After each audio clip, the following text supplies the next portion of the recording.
Finally हम लोग हाँ, चल रहे हैं। क्षितिज ये हम लोग क्षितिज को पिक कर मतलब इतना कोविड ने ऑनलाइन मॉडल भी बना दिया। डेवलप तो कर दिया। अब हम बच्चे ऐसे ही मिलेंगे, हमने पूरा टाइम ऐसे ही पढ़ाई की। हाँ ऐसे ही पढ़ाई की है। और अभी कोई सोचेगा कि क्या जरूरत है मतलब ऑफलाइन जाने का भी मतलब हमारे हैं दोनों बिल्कुल बालक, congratulation first of all. Thank you. और ये लोगों के लिए सरप्राइज होगा कि हम 2 साल में पहली बार मिल रहे हैं and you are the rarest of rare kid जिससे थाने में रह करके मैं पहली बार मिल रहा हूँ। एंड तुम्हारे पेरेंट्स से, मम्मी से मेरी 2 बार बात हुई है, but I can tell you in this short meeting they are the coolest parent, I am telling you. तो पहली चीज़ तो जैसे अपने रीति रिवाज में बोलते हैं ना, पिछले जन्म का कुछ अच्छा किया होगा, तो तुमने एक बेस्ट काम किया, बहुत अच्छा घर चुना जहाँ पर पैदा हुए। और पेरेंटिंग एक ऐसा मतलब मेरे पापा कहते थे कि पेरेंट एक बिजली के तार जैसे है, आप उनको जब तक छूओगे नहीं मालूम नहीं चलेगा करंट चल रहा है। और कोई मुझसे पूछे कि कोई माँ बाप अपने बच्चे को कितना प्यार करते हैं, ये क्वेश्चन बहुत बहुत बहुत स्टूपिड सा है। कितने देर प्यार करते हैं, कितना प्यार करते हैं, इसका कोई कैलकुलेशन ही नहीं हो सकता है। ये बच्चे को रियलाइज होगा जब बच्चा उनसे दूर होगा। अभी जब तुम आईआईटी में जाओगे ना, पहले दिन तुम्हें ऐसा लगेगा कि चलो बहुत सारे दोस्त मिल रहे हैं, लेकिन दूसरे दिन से हर एक चीज़ जब उठाओगे ना तो तुम्हें याद आएगा यार मम्मी ने ये किया था। 3 दिन बाद जब कुछ काम करोगे, कहीं पेन उठाओगे, या 4 दिन बाद कहीं तुम्हें सजेशन की जरूरत पड़ेगी, अचानक से पप्पा तुम्हारे बगल में आ जाएंगे। और ट्रस्ट मी, और ये सिलसिला पूरे 4 साल तक they will be with you. तुम्हारे छोटे छोटे एक्शंस में they will be coming close to you. और 2 सेकंड में, अच्छी बात यह है कि you are very close by, तो कभी याद आए तो मिल सकते हो। बट बहुत सारे बच्चे ऐसे हैं जो थोड़े दूर दूर हैं, तो एक फाइनेंशियल कैलकुलेशन हो जाता है उनके लिए कि जाए कि न जाए। मैं ये जानना चाहता हूँ बच्चे, तुम अपनी जर्नी को समराइज़ कैसे करोगे? मतलब अगर तुमको 2 मिनट में बताना हो कि तुम्हारी जर्नी कैसी थी, कब ऐसा मौका लगा कि तुम्हें लगा हो अब आईआईटी बॉम्बे जा रहा हूँ? आई थिंक जब स्टार्ट किया था तो ड्रीम तो वही था कि आईआईटी बॉम्बे है, और जैसे जैसे पढ़ते गया फिर थोड़ा रियलिस्टिक लगने लगता है कि शायद अच्छा करूँगा तो जाऊँगा। फिर पढ़ाई तो रूटीन ही बन गया था 2 साल के बाद, सिर्फ पढ़ना है।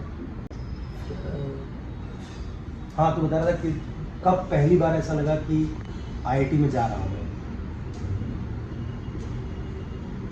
शुरू से ही लग तो रहा था कि हाँ अच्छा करूँगा तो आईआईटी जाऊँगा, बॉम्बे जाऊँगा। ये कब रियलाइज हुआ अब बॉस अब तो कोई रोक नहीं सकता? आई थिंक वो रियलाइजेशन तो जो भी रिजल्ट आया तो अच्छा, रिजल्ट मैं थोड़ा सा जंप कर रहा हूँ। रिजल्ट निकलने के बाद तुमने पहले किसको बताया? पहले मम्मी को बताया, पहले पापा को बताया? आई थिंक मम्मी तभी घर पे ही थी, तो पापा को फोन नहीं किया? उसके इमीडिएटली बाद पापा को फोन किया। मम्मी तभी घर पे थी तो सबसे किया तुमने, पहले पापा को नहीं बताया? मैं मजाक कर रहा हूँ ऑब्वियसली।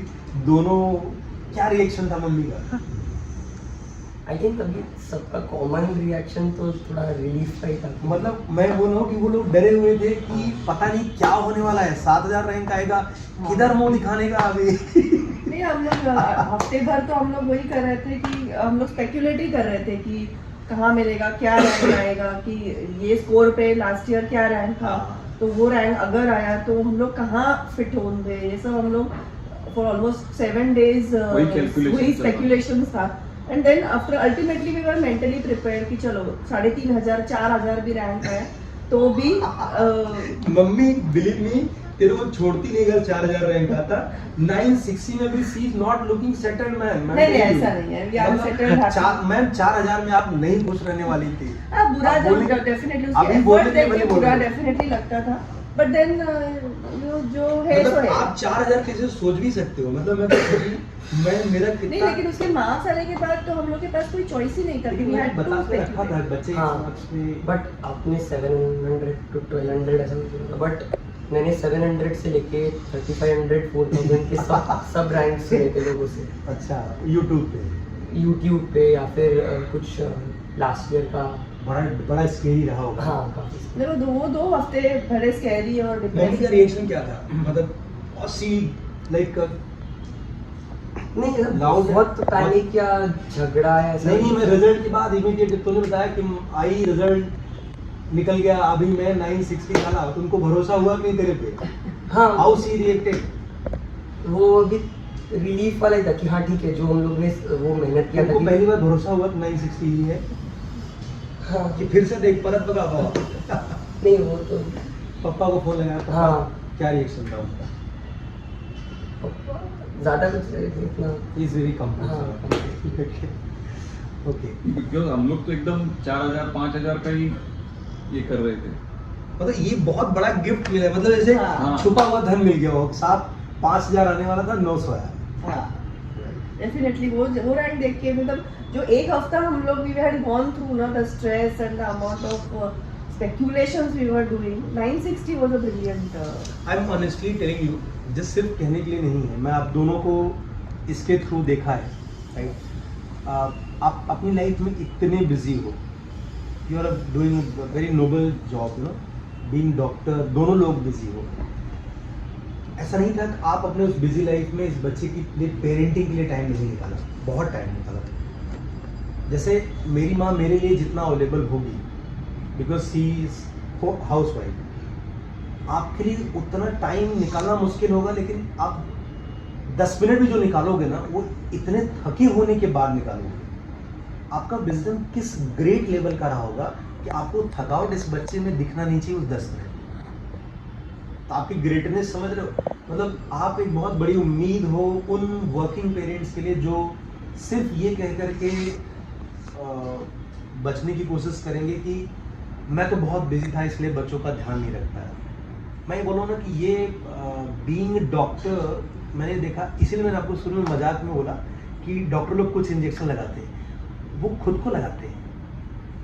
उनको पता है मैं 12 घंटे काम करके आऊँ, आई एम कम्प्लीटली टायर्ड, अगर मेरे को अभी कोई 1 करोड़ भी देगा मैं उसका ट्रीटमेंट नहीं करने वाला। मैं आऊँगा, मैं अपने बच्चे से मिलूंगा, बच्चे को नहीं पता चलेगा कि मेरा पप्पा 12 घंटे वहाँ काम करके आया।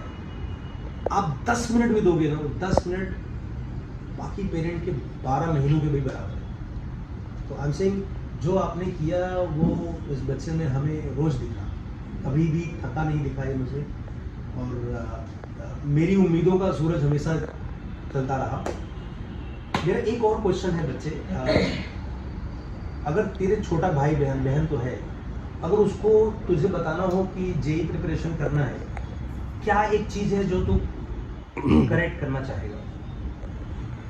स्टार्टिंग से ही कोई सब्जेक्ट को निगलेक्ट नहीं करना। हाँ, जैसे तुमने जो किया है, वुड यू से दैट कि जो मैंने किया यही कर लो, बहुत बस हो गया? नहीं, मैंने थोड़ा केम को निगलेक्ट वो बिल्कुल नहीं करना है, कोई भी एक सब्जेक्ट को निगलेक्ट नहीं करना है। पसंद नहीं होगा फिर भी मतलब एटलीस्ट खुद को कंपल्सन करके वो सब्जेक्ट को करना ही है।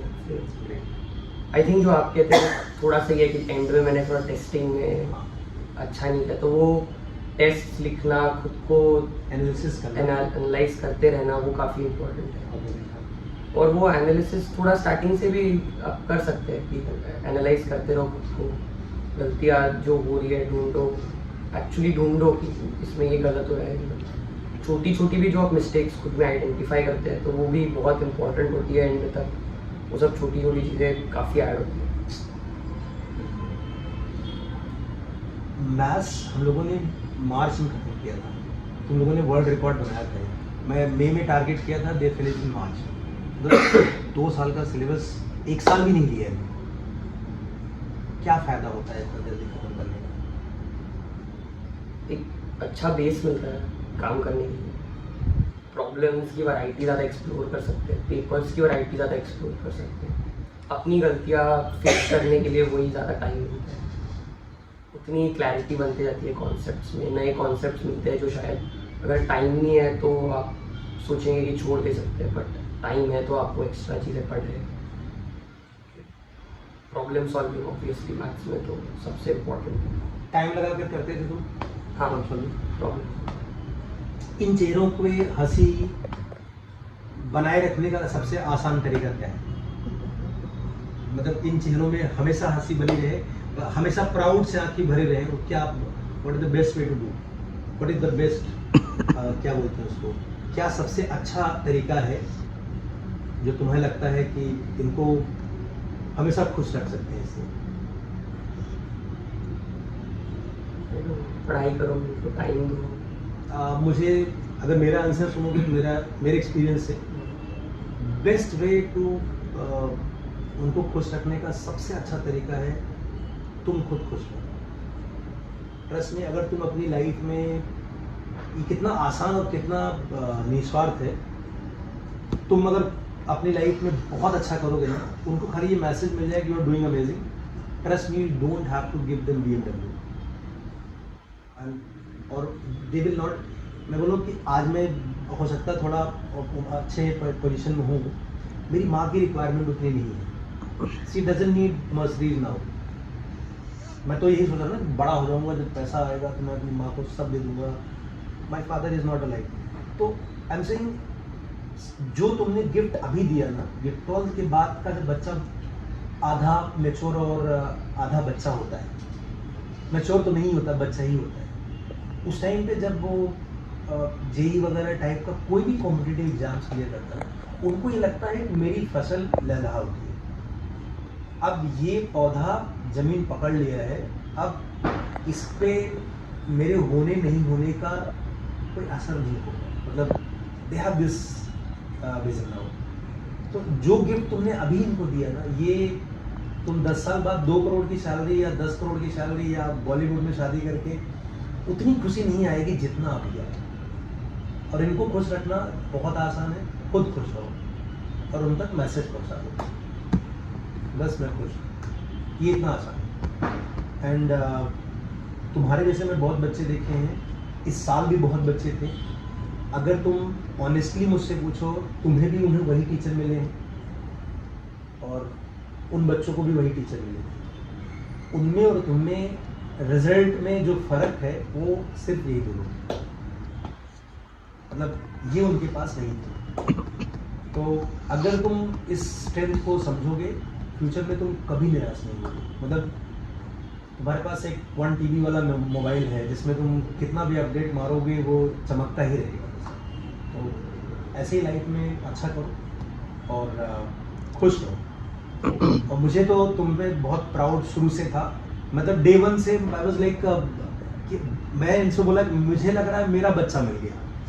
मतलब तुझे पढ़ के कितना मजा आया मुझे नहीं पता, लेकिन मुझे पढ़ के बहुत सेटिस्फैक्शन होता था। मतलब कभी कभी ऐसा लगता था कि यार इसको बुलाओ 1 घंटा और एक्स्ट्रा उड़ाते हैं, तो मैं और I am already missing it. तो तुम्हारे जैसे बच्चे मतलब ऐसा लाइफ में बहुत कम मिलते हैं। You have been very polite, a lot of humility, और उसका रीज़न मुझे बताने की जरूरत नहीं, वो मैंने देख लिया। मतलब इतनी विनम्रता और इतना प्यार तुम्हारे बातों से कभी भी संस्कार ओझल नहीं हुए। मतलब जब तुम बात करते थे तो मुझे समझ में आता था कि एक बड़ी संस्था का कोई रिप्रेजेंटेटिव बात कर रहा है, मतलब जिसमें कल्चर, वैल्यूज, डिग्निटी, ह्यूमिलिटी सब रूटेड है। तो मुझे बहुत मज़ा आया और मुझे पता है कि ये चीज़ तुमने एक्टिंग नहीं करी है, तुमने खरीदी भी नहीं है, ये तुमने अपने शरीर में पाई है और ये तुम्हारे साथ रहेगी। तुम्हें फ्यूचर में हर जगह काम आएगी, तुम हर जगह टीचरों के बड़े ही फेवरेट बच्चे रहोगे और ऐसे ही मचाते रहो। Wish you all the best. IIT Bombay was a dream, तो अब मेरा प्रॉमिस था कि मैं तुम्हें अपनी गाड़ी से ले चलूँगा। मेरे लिए गाड़ी की कीमत वही है जिसमें मेरा बच्चा और मेरी माँ बैठे पीछे। तो मैं माँ को घुमा चुका हूँ, तुम लोगों को घुमाने का नंबर है। एंड 27 को मैं तुम लोगों को ले चलूँगा। एंड फर्स्ट ईयर में अगर तुमने कुछ धमाल किया, मतलब ऐसा कोई प्रेशर नहीं है, अगर तुमने कुछ धमाल किया तो I promise I throw party. और हमारा बारबेक वाला प्लान, तुम्हारा 2 कूपन, निशांत का 3 कूपन है, वो तुमको मिलने वाला है। 1 कूपन रिडीम करूँगा मेरे साथ क्योंकि जैसे ये लोग IIT बॉम्बे में सेटल रहेंगे, एक दिन मेरा प्लान है जो यहाँ के 7-8 बच्चे हैं, तो सभी बच्चे रहेंगे। दिल्ली वाला दिल्ली में बैठेगा, कैलकाटा वाला कैलकाटा में बैठेगा, हम लोग वीडियो कॉलिंग के थ्रू जुड़ेंगे उनसे and will have party. Thank you so much. Thank you. And ये आप जब गेट से अंदर आए ना तो समझ लो मुझे पद्म भूषण मिल गया, बिकॉज रिजल्ट के बाद पेरेंट